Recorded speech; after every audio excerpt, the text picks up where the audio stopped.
you mentioned the moon landing. Did we land on the moon? Because there's some people who think we didn't. Well, we did. We just weren't told what happened.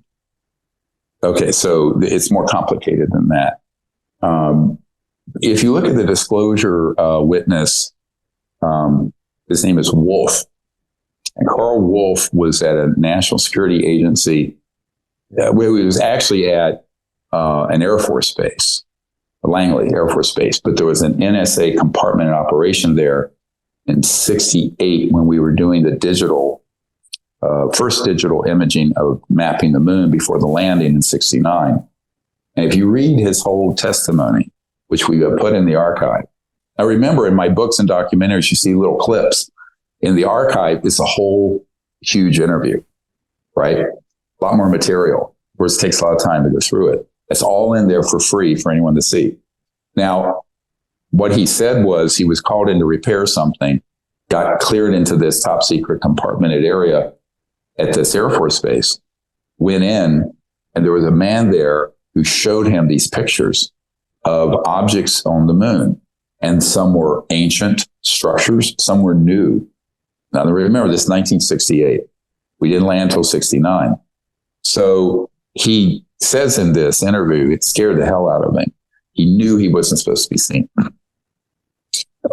Excuse me. Seeing this. But he looked anyway.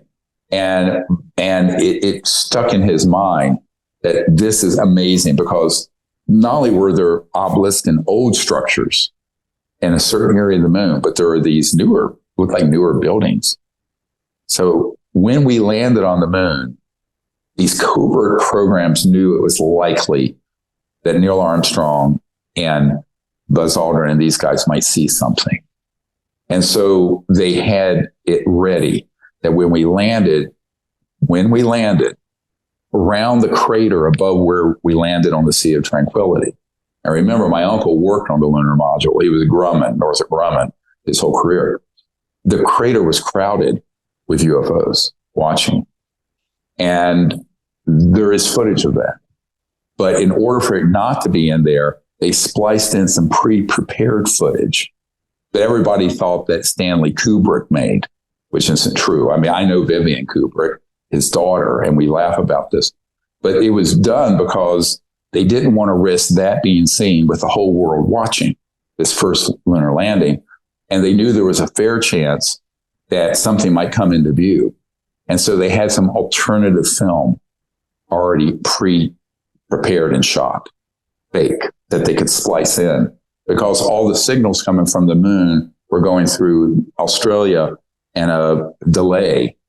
And so that's what happened. So we went to the moon, but the whole drama of what happened was never shown.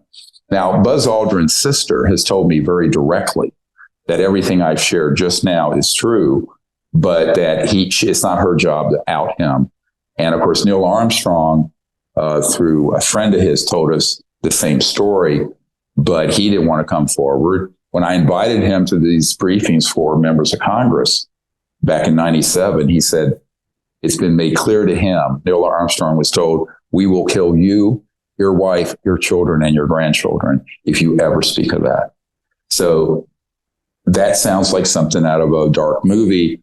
It is the truth and the whole truth. And so that's why a lot of these men and women, never come forward because you're dealing with a bunch of thugs. I mean, let's just bottom line this. These are not people who care about the law or the Constitution. They want to get their way and they will use deadly force when needed or intimidation or set you up in criminal activity. There's a million different ways. I recently had a whistleblower who had been on a retrieval team not many years ago, like 2009. He was retrieving both man-made triangular UFOs made by Northrop and Raytheon, and on one occasion, an ET craft. He was so disgusted with what they were doing, he tried to get out of that program. When he came forward to give me all this information, his account, by the way, is in the archive, but his name's removed. Some thugs showed up at his house in a black van, and they said, don't go any further discussing this. Because we were going to bring him to Washington to go through the Aero skiff and the Senate intelligence briefing, and then our event in June last year. And they said, look at your computer and your phone. And they had put child pornography all over. They had invaded his system. They said, you take one more step forward, you're going to be in prison for the rest of your natural life. And he has 2 young boys. And they literally set him up for a child pornography. So when people say they don't have these capabilities, I assure you they do. I deal with this every month, some atrocity like this. And this is why now, if I hand off someone to this special access project who wants to come forward and someone pulls a stunt like that, they're going to be watching electronically and they're going to track them and they're going to get arrested. So that team will have the power to open a criminal proceeding and investigation against somebody who threatens one of these witnesses like that. But up until now, Brian, I haven't had that ability. I mean, it's the goodwill of people patriotically coming forward to tell the truth to humanity, and that they have come forward in the numbers they have is sort of a miracle that I've been able to convince them. But now we have what many people have asked for.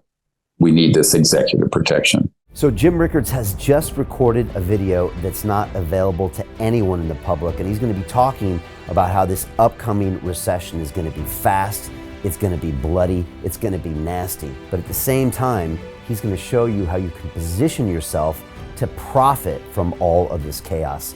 Now, we've made this video only available to our viewers. Go to londonreal.tv/Jim.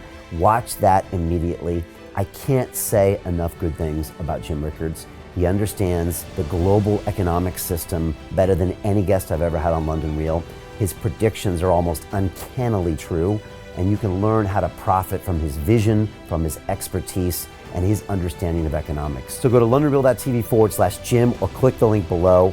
It's an excellent, excellent look on what's going to happen in the future and how you can position yourself to profit from that. Jim is one of the best in the business, one of my favorite guests on London Real, and he's very, very good at predicting the future and showing us all to profit from it. So click the link, and I hope you enjoy.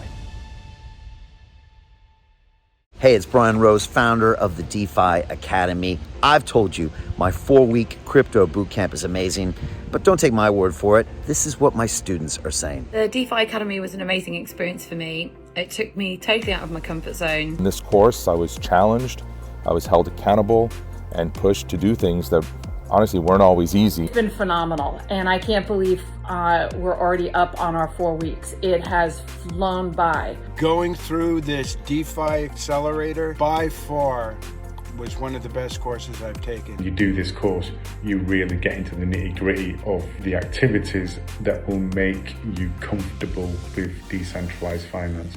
Thank you so much to Brian and everyone at London Real and the DeFi Academy for even putting together an amazing course like this. Anybody else that wants to do it, please sign up.